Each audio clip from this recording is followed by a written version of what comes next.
The user interface is your lifeline when you're playing a game. It holds your hand, gives you information, and guides you to the next objective.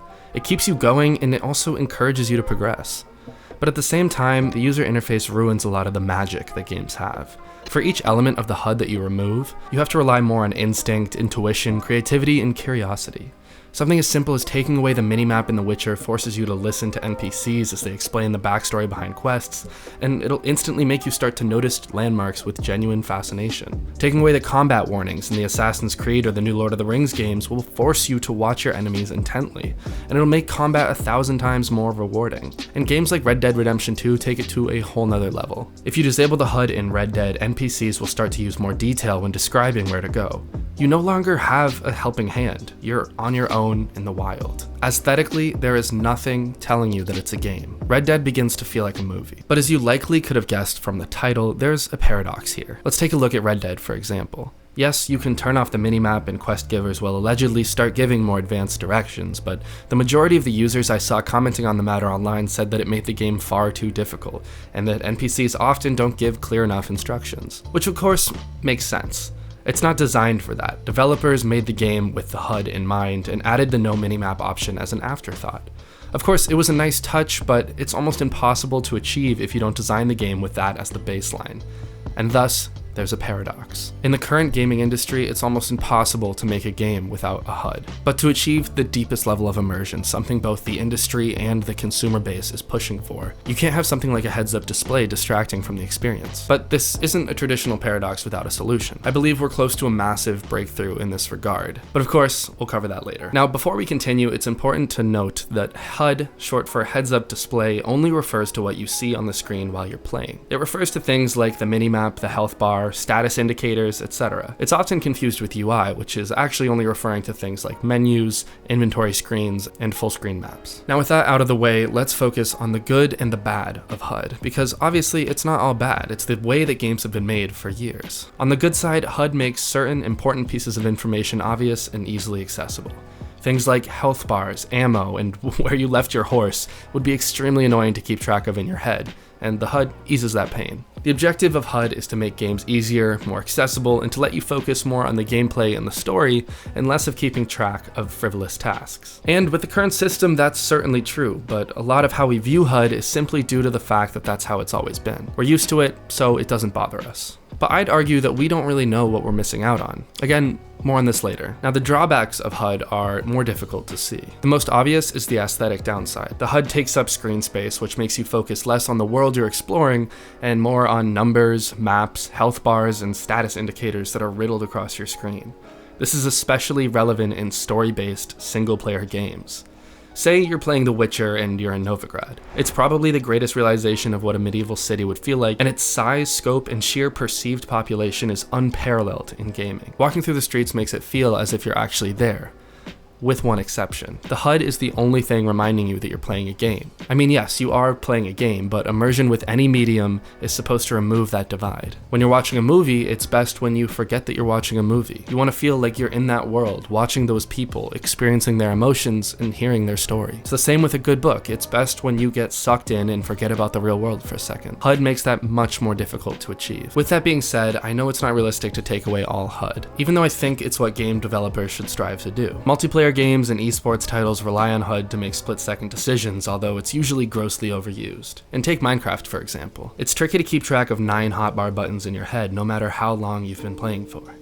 And you don't want to have to open your menu every time you want to see how much cobblestone you have left. But on the other hand, developers could have made an effort to make this HUD more attractive, and to take up less space. There's a middle ground, and I believe developers have gotten too used to ignoring the more creative ways in which HUD can be used, and they simply settle. Because that's how games have always been, and it probably is how games will always be. But in my opinion, that is tragic, and it's a massive barrier keeping us from progressing within this industry. The heads-up display is one of the main things that makes a video game so obviously a video game to a new player. I believe without HUD, more people would be able to take games more seriously as a medium for storytelling and a medium for art. Now, I have 2 solutions for this paradox. One we've already seen more or less a few times. When the developers at Ninja Theory were making Hellblade: Senua's Sacrifice, They designed the game from the ground up to be played without a HUD at all, and it's one of the best examples in recent memory. Using audio-visual cues, the developers guide you through the world and through the story. And the whole time, you are perfectly enveloped within the game's world. People think removing the HUD and turning it into a totally immersive experience makes the game into a walking simulator, but that is not the case at all. With creative development, you don't have to sacrifice gameplay for immersion. Which brings me into my second recommendation, diegetic HUD. And I know that sounds complicated, but what it really means is just HUD that exists within the game world, within the scene that you are viewing. An example of this would be like a gun with an ammo counter on it, like the Halo assault rifle. It gives you the same information that HUD would, but without breaking immersion. Internal diegesis, or that which happens inside the player's mind, can be used as well. You could replace a health bar with it. As you lose health, breathing might increase, your heartbeat might go faster, and the world may begin to lose color. You don't have to have a glaring red health bar at the bottom to tell you how much health you have left. We definitely don't get those in real life. In my opinion, this is an unnecessary way to lose immersion. And in games that are story-based, it's a massive missed opportunity. Now I know I've alluded to the fact that the blame lies on the developers for not progressing the industry.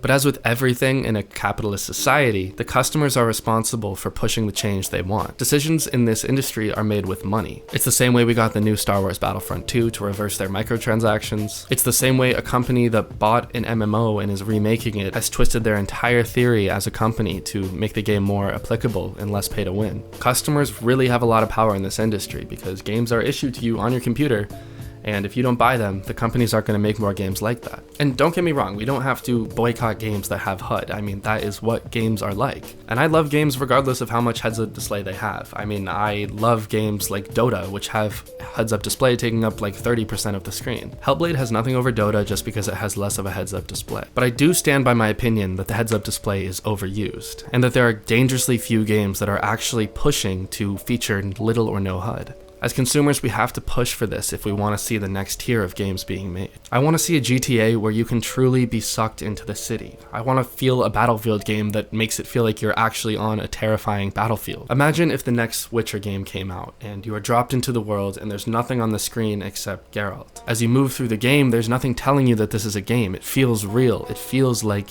something you can actually experience. Yes, you can open your inventory, equip new swords, equip your spells, and manage your character points because it is a video game, but when you're playing the game, you are in the game. You don't have to have a VR headset on your head to make a game extremely immersive. I believe there's a way to do it, and I believe developers need to be more creative, and we need to push them to be more creative to see this industry really progress. And this is really what I'm pushing for, is progression. I don't think that ray tracing is going to be the next big step within the industry. I don't want to have to wait 2 years for lighting to get more realistic. We need to advance on the narrative side. Focus more on the audio-visual cues, and this can be done beautifully. It happened in games like Hellblade, and I'd love to see a more mainstream game take this approach. Massive thanks to my patrons RS, Ethan, Gamer of Gold, Felix, Jem, and Nicholas for making this video possible. If you want to support the channel, head over there and you'll get access to an exclusive Discord where I'll tell you all about videos way before they come out, and you can really talk to me about anything.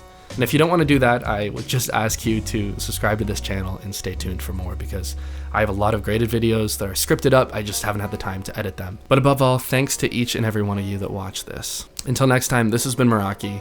Bye-bye.